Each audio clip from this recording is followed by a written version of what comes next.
Assalamualaikum warahmatullahi wabarakatuh. Kali ini saya akan mempresentasikan mengenai cybercrime, serangan siber pada masa pandemi COVID-19.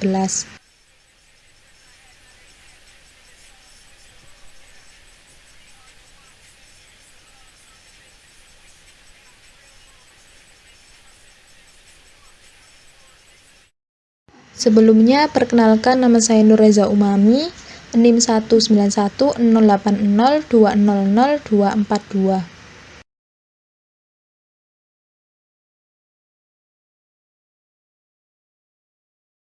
Poin pertama, latar belakang. Penggunaan teknologi informasi, media, dan komunikasi telah mengubah perilaku masyarakat maupun peradaban manusia secara global. Perkembangan teknologi informasi juga telah mengakibatkan hubungan dunia menjadi tanpa batas, serta menyebabkan perubahan sosial, ekonomi, dan budaya secara signifikan. Perkembangan teknologi komputer juga menghasilkan berbagai bentuk kejahatan komputer di lingkungan cyberspace, yang kemudian melahirkan istilah baru yang dikenal dengan cybercrime, internet fraud, dan lain-lain. Sebagian besar dari perbuatan cybercrime dilakukan oleh seseorang yang sering disebut dengan cracker. Poin kedua, apa itu serangan siber? Serangan siber atau dalam bahasa Inggris cyber attack adalah serangan berbahaya yang dilakukan oleh individu, kelompok, organisasi, maupun negara yang menargetkan sistem informasi komputer, infrastruktur, jaringan komputer, atau perangkat komputer pribadi dengan berbagai cara tindakan berbahaya. Poin ketiga, apa tujuannya? Tujuan dilakukannya serangan siber yaitu mencuri, mengubah, merugikan, bahkan menghancurkan target yang telah ditentukan dengan cara meretas. Poin keempat, serangan siber apa sajakah? Yang pertama ada malware, yaitu perangkat lunak berbahaya yang sengaja dirancang untuk merusak. Yang kedua ada phishing, yaitu mencuri informasi penting dengan mengambil ahli akun. Yang ketiga ada SQL injection, yaitu menafsirkan dan menindaklanjuti kode SQL berbahaya untuk menyerahkan informasi yang seharusnya dirahasiakan. Yang ketiga ada hijacking, yaitu pembajakan. Dan yang kelima ada DDoS, yaitu membanjiri target dengan menggunakan jaringan komputer yang terinfeksi sehingga layanan tidak mampu menerima lalu lintas yang sah.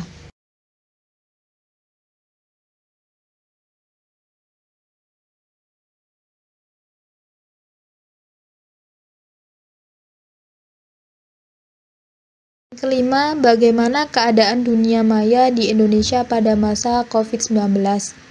Perubahan pola hidup masyarakat Indonesia di masa pandemi COVID-19 yang cenderung lebih banyak mengandalkan internet berimbas pada kenaikan jumlah upaya serangan siber. Berdasarkan data dari Badan Siber dan Sandi Negara atau disingkat dengan BSSN, sepanjang bulan Januari hingga Agustus 2020, terdapat hampir 190 juta upaya serangan siber di Indonesia, naik lebih dari 4 kali lipat dibanding periode yang sama tahun lalu, yang tercatat di kisaran 39 juta.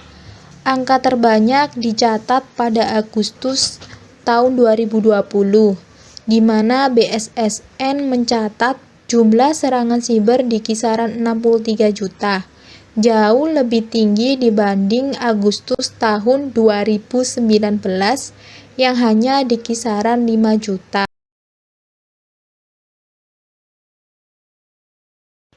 Poin keenam, siapa saja yang diserang?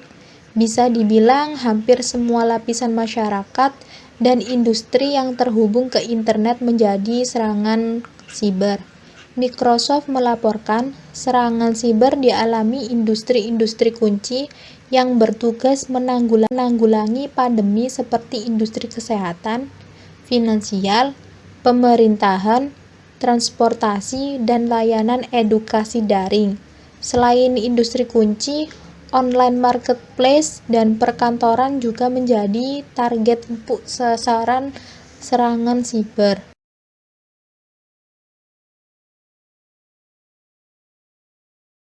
Poin ketujuh, pantauan serangan siber pada masa pandemi COVID-19. Di sini saya menampilkan hasil rekapan dari serangan siber pada periode bulan Januari hingga April. Terdapat 25 insiden serangan siber yang berupa serangan berjenis malware, phishing, dan ransomware.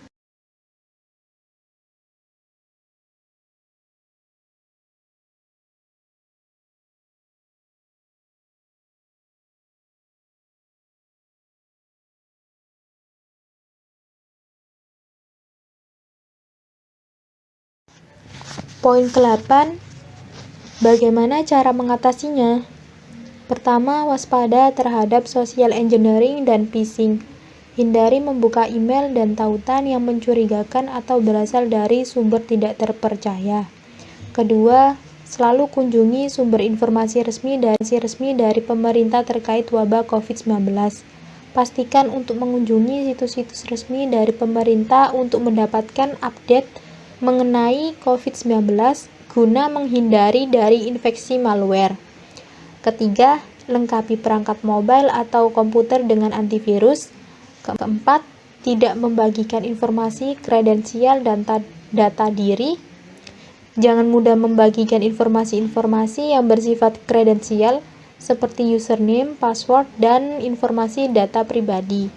Dan yang terakhir yaitu kelima, membatasi akses perangkat yang digunakan untuk bekerja dari anak-anak dan anggota keluarga, guna minimalisir kondisi yang secara sengaja menghapus atau memodifikasi informasi pada perangkat elektronik, atau bahkan lebih buruk yang mungkin dapat mengakibatkan perangkat terinfeksi.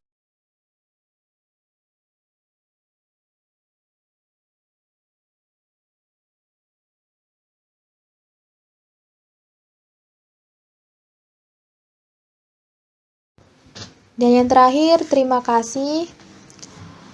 Sekian presentasi yang saya sampaikan, semoga bermanfaat. Wassalamualaikum warahmatullahi wabarakatuh.